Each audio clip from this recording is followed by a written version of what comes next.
Joining me now to discuss the impact AI is already having across multiple industries is Seth Schachner, Managing Director of Strat Americas and Breaking Down the Biz podcast, and Oz Sultan, Chief Strategist at the Sultan Interactive Group. Welcome to you both. Oz, we could start with you. This lawsuit raises concerns about AI being used to evaluate employee performance. What do we know about how companies are currently using AI in hiring, promotions, and layoffs? And what are the biggest risks? Well, I think the biggest ones you have to look at are like Meta, because Meta had employed AI not just in keystroke tracking, so that's how fast are you working on things, but as well as visual cues. So they were using cameras to figure out where the pupils were. They were also looking at not just your productivity, but what you were getting out of meetings, and it was supposedly to try and learn.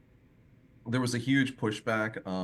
Meta actually ended up pulling most of these things back, but it's indicative of where the industry is looking. As now, we're looking to pull more out of employees on an hourly basis than we were previously, and we're looking for more productivity. At the same time, they're looking to reduce their bottom line, and that's where your layoffs are starting from. Seth, Disney says these layoffs are part of a broader restructuring, but how much of this is driven by consumer habits and how much is by artificial intelligence? Artificial intelligence out here in Hollywood, whether it's with Disney or a lot of our other entertainment companies and even segments like music, has been kind of assistive, if you will, in a quiet, productive way. But I do think that there are major sort of fundamental, macroeconomic changes in the landscape well beyond AI that all of these companies are adjusting to, mostly because of the consumer choice that's out there. Streaming, you can sit on your couch and have a pizza rather than going to a movie theater, basically. And these are changes that are pretty darn tectonic, if you will, for all the incumbents that are out here. I think AI can sometimes be a convenient, excuse or something along those lines for some of these things. The use case that Oz just mentioned with Meta seems, particularly obnoxious, actually, in terms of it being somehow related to layoffs. But I personally think AI is one of the changes that are forcing a lot of change and adjustment, at least in the entertainment and media landscape. Not the only one. We're seeing technology change tastes, trends, habits. Now, Oz, many have been speaking out about these technological advancements, including Pope Leo XIV and even Nobel Prize-winning economists. We continue to hear warnings that governments and businesses should act now to ensure AI improves living standards rather than displacing workers. Does this case highlight the need for strong regulations or transparency around AI in the workplace? I think it highlights the need for three things. One is transparency, and this is really, we're going to need something between the Department of Labor and the Bureau of Labor Statistics with companies as they start utilizing this, because there's productivity markers now that are becoming more increasingly important inside of HR departments leveraging AI. Secondarily, we need guidance from the executive in terms of what we can have for protections. California had a great law, but we now had executive sort of oversight mandating this to be national, because there's international issues at hand and there's defense issues at hand. All of these AIs are being used by the Department of War. And I think thirdly, we have to start looking at like what industries are going to be resilient to this, and you need to start planning towards that.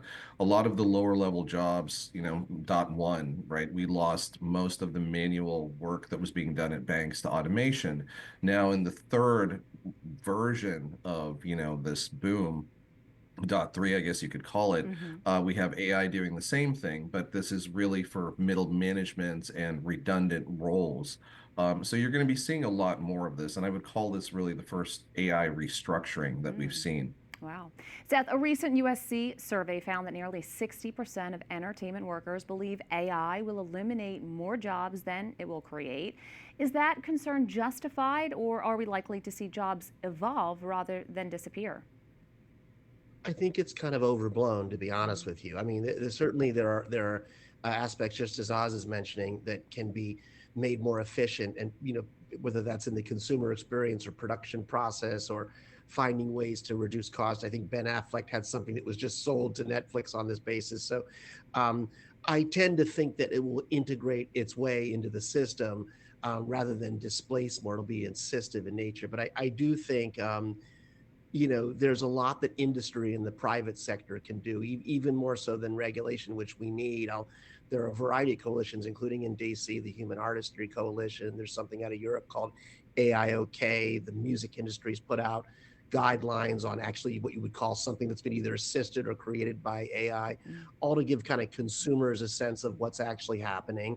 And I think it'll affect, industry in a positive way. What we're trying to do in Hollywood is make it a legitimate part of the business. There's been cases with our biggest incumbents like Universal Music that are on the one hand, partnering with AI platforms, while competitors like Sony, where I used to work, are actually suing them. So what I think we're trying to do here is make it a legitimate part of the business landscape. And I think whether it's music or entertainment creation in some way gets legitimized with AI, there'll be a more rational, balanced way to look at it all around in terms of job creation, personally. So I don't think it's going to destroy everything. I think it will be assistive in some way. So some silver lining there. Now, finally, Oz, today OpenAI says its own AI system escaped a controlled testing environment and hacked into another AI company. How serious is this incident, and what does it tell us about the risks of this technology? It's reasonably serious. The exact event was that they took all of the cybersecurity controls off of the model and they were running in a test, but the problem is the test went rogue. Now, what's interesting about this, and this isn't just OpenAI, but Hugging Face had the same problem more recently, is that they've actually had to resort to, in certain cases, to Chinese models running in a local environment because they, had different cybersecurity controls, different policy controls related to not just what they could do, but how they could operate in the United States. This is going to become an ongoing challenge. This is also going to become an ongoing challenge as we're now facing this AI balkanization in between American companies and Chinese companies. So it is something to keep an eye on. It is something that is concerning, but it also harkens to, the weaponization of AI to come, and a lot of strange things that'll probably transpire between now and 2030. So we've been covering this, and we know that you both have as well. An incredible conversation. Seth Schachner and Oz Sultan, thank you both for your great insights.